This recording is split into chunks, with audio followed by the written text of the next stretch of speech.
Саламатсыңарбы? Кана балдар келгиле, кот коюп көңүл бөлгүлө. Кайсы сабак экенин жакшылап тыңшап билгиле. Бүгүн кыргыз тили. Төл жана бөтөн сөздөр. Кана балдар, биринчи бир шарттуу белгилерге көңүл бөлөлү.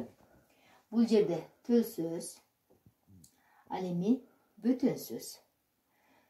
Төл сөздү ак менен белгилеп алсак, бөтөн сөздү кара менен түстө белгилеп алабыз.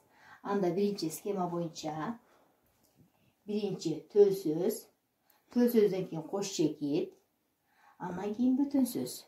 Бөтөн сөздү тырмакчага алып алабыз. Экинчи көнүгүү.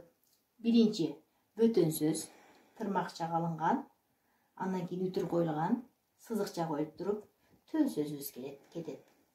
Үчүнчү тапшырмабыз. Төл сөз, кош чекит, андан кийин тырмакчага биз бөтөн сөздөрдү тырмакчага алып алабыз. Андан кийин сызыкча, өтүрлүү сызыкча, андан кийин төл сөз. Ал эми төртүнчү көнүгүүбүз. Төртүнчү көнүгүүдө бөтөн сөз тырмакчага алынат, андан кийин өтүрлүү сызыкча, андан кийин төл сөз, андан кийин өтүрлүү сызыкча, андан кийин бөтөн сөз. Ал эми бешинчи көнүгүүбүз.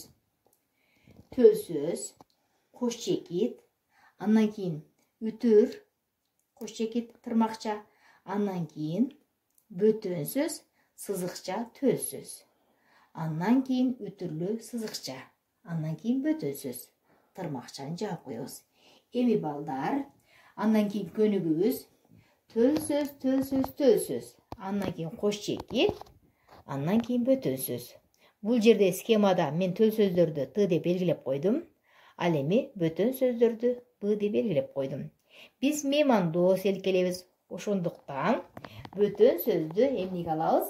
Тырмакчага алабыз. Андан кийинки тапшырмабыз.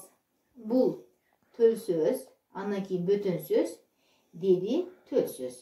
Бул тапшырмаларга сүйлөм түзөбүз балдар. Анда эмесе үйгө тапшырма 188 көнүгүү 68 бет.